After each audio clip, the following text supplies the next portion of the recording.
পরিবর্তন এই সংসারের শাশ্বত নিয়ম। কোন রাজা নেই যিনি চিরকাল রাজা থাকেন, কোন ধনী ব্যক্তি নেই যিনি চিরকাল ধনী থাকবেন।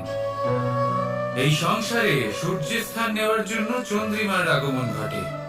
কোন স্থান যাকে পতিত বলা হয়েছিল সেখানে মহল তৈরি হয়েছে, কোন স্থান যাকে আজ মলিন বলা হয়েছে কাল সেখানে মন্দিরও স্থাপন হতে পারে। কোন ঋতু চিরকালের জন্য থাকে না, কখনো সময় চিরকাল একরকম থাকে না। আজ যে আপনার কাছে রয়েছে কাল অন্য কারোর ছিল, আজ যে আপনার কাছে রয়েছে কাল তা অন্য কারোর কাছে চলে যাবে। আপনার সাথে কিছু থাকলে তা হলো আপনার কর্ম, কিন্তু সেই কর্মের পরিণামও আপনার নয়। আপনি শুধু কর্ম করুন, বাকি সবকিছুই পরিবর্তনশীল। কিন্তু সেই পরিবর্তনকে দেখে ভয় পাওয়ার প্রয়োজন নেই, তাকে স্বাগত জানান। যদি আপনি হাসি মুখে সেই পরিবর্তনকে স্বাগত জানান, তাহলে এই পরিবর্তনও হাসি মুখে আপনার সাথে থাকবে। আসুন আমার সাথে ভালোবেসে বলুন, রাধা রাধা। বটবৃক্ষের বীজ সর্ষের দানার থেকেও ছোট হয়, কিন্তু যখন তা নিজের রূপ ধারণ করে তখন তা বিশাল বৃক্ষের আকার ধারণ করে, যা সহস্র বছর ধরে বেঁচে থাকে, ছায়া প্রদান করে, পাখিদের আশ্রয় প্রদান করে, আর দেয় পথচারীদের বিশ্রাম করার স্থান। কেন? কারণ সেই ছোট বীজ তা মাটির ভেতরে গিয়ে নিজের খোলস ত্যাগ করে। অন্ধকারে থাকে সে, যতই আলো আসুক না কেন, যতই বর্ষা আসুক না কেন, সব সহ্য করে। আর তারপরে একটা চারা গাছ অঙ্কুরিত হয়, তারপর ধীর গতিতে একটা বিশাল বৃক্ষতে পরিণত হয়। দেখুন, জীবনে কঠিন সময় আসে, এই জন্য নয় যে আপনি হার মেনে নেবেন, এই জন্য আসে যাতে আপনি ভবিষ্যৎ নির্মাণের জন্য নিজেকে তৈরি করতে পারেন। যদি কঠিন সময়ে আপনি ওই বীজের মতো দৃঢ় হয়ে থাকতে পারেন, তাহলে আপনিও একদিন সেই বিশাল বৃক্ষের মতো নিজের অস্তিত্ব গড়ে তুলতে পারবেন, যা সহস্র বছর পর্যন্ত মনে রাখা হবে। আসুন আমার সাথে ভালোবেসে বলুন, রাধা রাধা। সঞ্চয়। মানুষের যখন থেকে বোধ বুদ্ধি হয়, সঞ্চয় করতে আরম্ভ করে দেন। সঞ্চয় করতে থাকেন ভোজনের, সঞ্চয় অর্থের, সঞ্চয় শক্তির। নিজের জন্য করেন, নিজের পরিবারের জন্য করেন, নিজের স্ত্রীর জন্য করেন, সন্তানের জন্য করেন, সন্তানের সন্তানের জন্য সঞ্চয় করেন। সঞ্চয় করার জন্য ওনার কাছে অনেক কারণ রয়েছে, কারণ উনি এটা ভাবেন যে এই সঞ্চিত শক্তির জন্য কেউ ওনার কোনো ক্ষতি করতে পারবে না। মানুষ ভুলে যান একটা গুরুত্বপূর্ণ কথা, এই সত্য, উনি এই সংসারে খালি হাতেই এসেছিলেন, আর এখান থেকে ওনাকে খালি হাতেই যেতে হবে। যা এখানকার তা এখানেই থেকে যাবে। আর যদি কিছু ওনার সাথে যায় তাহলে ওনার কর্ম, আর কিচ্ছু নয়। তাই যদি কিছু অর্জন করতে চান, তাহলে শুভ কর্ম অর্জন করুন, আত্মশক্তি অর্জন করুন, কারণ পরলোকে এটাই হবে আপনার সম্পত্তি। তাহলে কি এটা আপনি অর্জন করতে চান না? আসুন আর আমার সাথে ভালোবেসে বলুন, রাধা রাধা। দ্বিধাবোধ। অনেক সময় আমরা জীবনে সেই বাঁকে এসে পৌঁছই যেখানে আমরা বুঝতেই পারি না যে এবার কোন দিক নির্বাচন করা উচিত। কখনো এদিকে যাওয়া উচিত মনে হয়, কখনো ওদিকে যাওয়া উচিত মনে হয়, কখনো দুদিকেই যাওয়া প্রয়োজনীয় বলে মনে হয়, কিন্তু তা তো সম্ভব নয়। কখনো কখনো এটা মনে হয় যে এখানেই থেমে যাওয়া ভালো, কোথাও না যাওয়াই শ্রেয়। এবার একেই তো দ্বিধাবোধ বলে। সংসারে এমন কোনো দ্বিধা নেই যার সমাধান সম্ভব নয়। এই দ্বিধাবোধ স্বাভাবিক, আর আপনার এই দ্বিধাকে আমি একটু সরল করে দিই।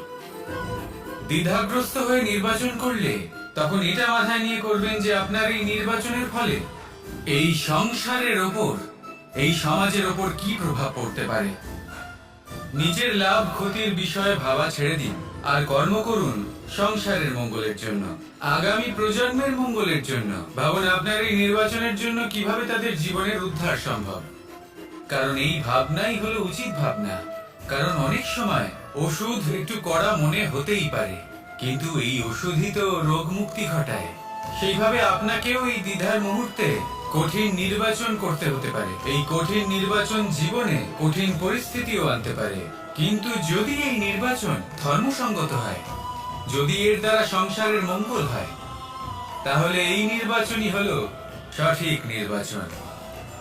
আসুন আমার সাথে ভালোবেসে বলুন, রাধা রাধা। মানুষ জীবনে সবসময় সুখ পেতে চান, কিন্তু এই সুখ এটা আসলে কি? এই সুখের আসল রূপ কি? আমি বলি, সুখের আসলে দুটি রূপ হয়, বাহ্যিক সুখ, আত্মিক সুখ। আর এটা ঠিক তেমনই হয় যেরকম আমাদের শরীরের সাথে জড়িত ছায়া আর আমাদের শরীরের মধ্যে বসবাসকারী আত্মার। যদি ছায়ার কথা ভেবে দেখেন তাহলে বুঝতে পারবেন, আমাদের শোবার সময় ভোরবেলা এই ছায়া অনেক বড় হয়ে যায়। যখনই সূর্য মাথার উপরে চলে আসে, তার তাপ বেড়ে যায়, তখন এই ছায়া ছোট হয়ে যায়। আর যেই অন্ধকার নেমে আসে, এই ছায়া আপনার সঙ্গ ত্যাগ করে। এরকমই হয় বাহ্যিক সুখ।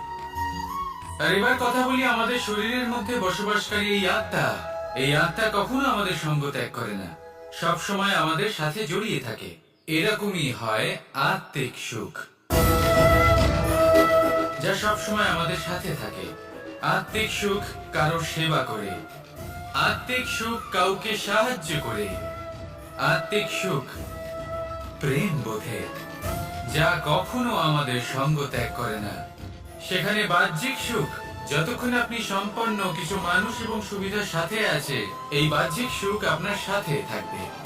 সম্পন্নতা চলে গেলে, মানুষজন চলে গেলে, সুখ সুবিধা চলে গেলে, বাহ্যিক সুখও চলে যায়।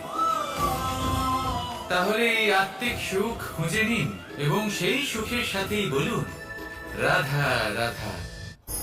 আপনি কি কখনো কোনো উঁচু পর্বতের শিখরে পৌঁছতে পেরেছেন? যদি পৌঁছে থাকেন বা যদি আপনি কোনো উঁচু পর্বতের শিখরে যান, তাহলে ভালো করে দেখবেন, আপনি যত উঁচুতে অগ্রসর হতে থাকবেন, আস্তে আস্তে সমস্ত বনস্পতি বিলুপ্ত হতে থাকে। তারপরে সমস্ত গাছপালা, পশু পাখি সব বিলুপ্ত হতে থাকে। শেষ পর্যন্ত সেই শিখরে থেকে যায় শুধুমাত্র শান্তি, নীরবতা। আমাদের মানুষের সাথেও এটাই হয়।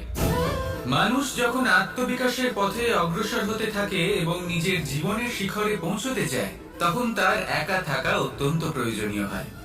আর তাকে তখন ত্যাগ করতে হয় নিজের সুখ স্বাচ্ছন্দ্য, নিজের সম্পত্তি, নিজের সমৃদ্ধি, নিজের সৌন্দর্য। দেখুন, জীবনের শিখরে পৌঁছানো একেবারেই সহজ কাজ নয়।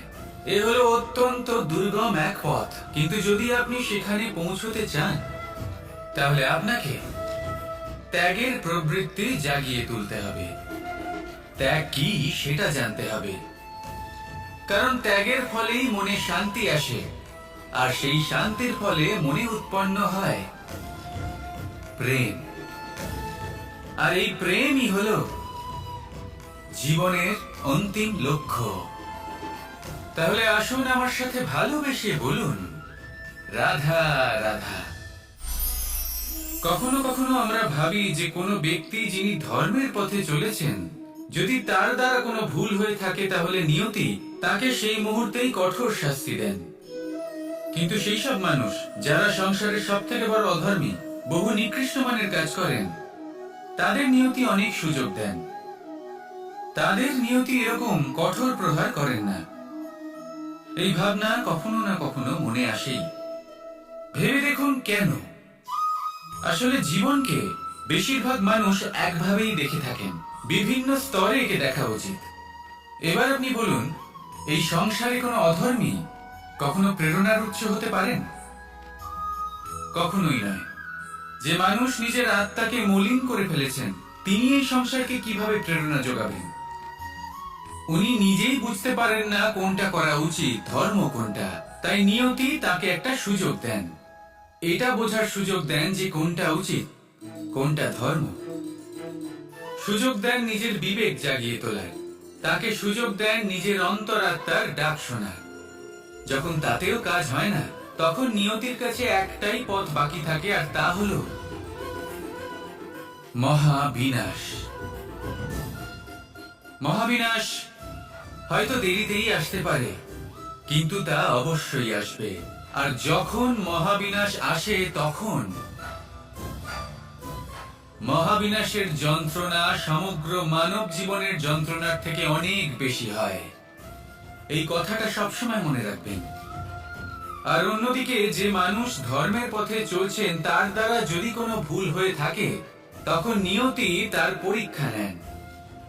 কিছুক্ষণের জন্য মানুষের মনে হতে পারে নিয়তি তাকে কঠোর শাস্তি দিয়েছেন, কিন্তু সময়ের সাথে আমরা সবাই দেখি যে যখন সেই মানুষ সেই পরীক্ষায় উত্তীর্ণ হন, এই সমস্ত সংসারের জন্য প্রেরণার উৎস হয়ে ওঠেন।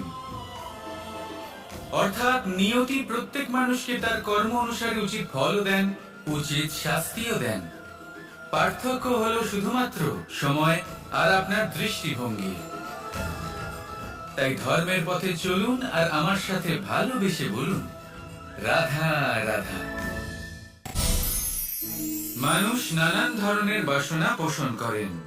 তাদের নানান ইচ্ছে থাকে, অভিলাষা থাকে, নানান কামনা করতে থাকেন, স্বপ্ন দেখেন, প্রার্থনা করেন যেন তা সফল হয়, নিজের সম্পন্নতা কামনা করেন, আর শেষে নিরাশ হয়ে যান কারণ এসব কিছুই পান না। আপনাকে একটা ছোট্ট উদাহরণ দিই। জঙ্গলের রাজা কাকে বলা হয়? সিংহকে। এবার যেহেতু সিংহ বনের রাজা, তাই হরিণ তো তার কাছে এসে এটা বলতে পারে না যে আপনি হলেন বনের রাজা, তাই আপনি আমাকে মেরে ফেলুন, আমাকে খেয়ে ফেলুন আর নিজের ক্ষুধা নিবারণ করুন।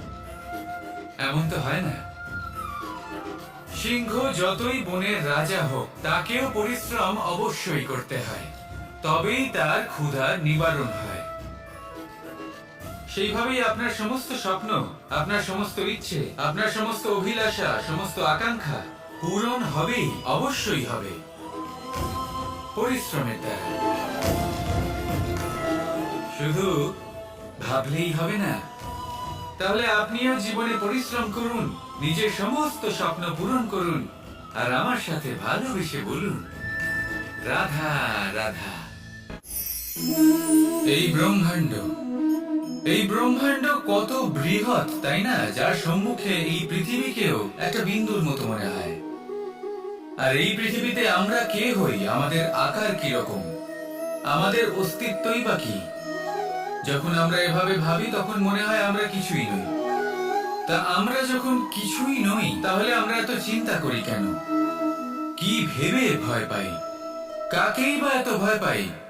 কে আমাদের মারতে পারে আর কেই বা আমাদের জন্ম দেবে? আত্মার আসলে না কখনো জন্ম হয় আর না কখনো মৃত্যু। আত্মা শুধুই শরীর বদল করে। আপনি, আমি, আমরা সকলে এই শরীর নয়, আমরা হলাম আত্মা, যা হলো পরম আত্মার পরম অঙ্গ।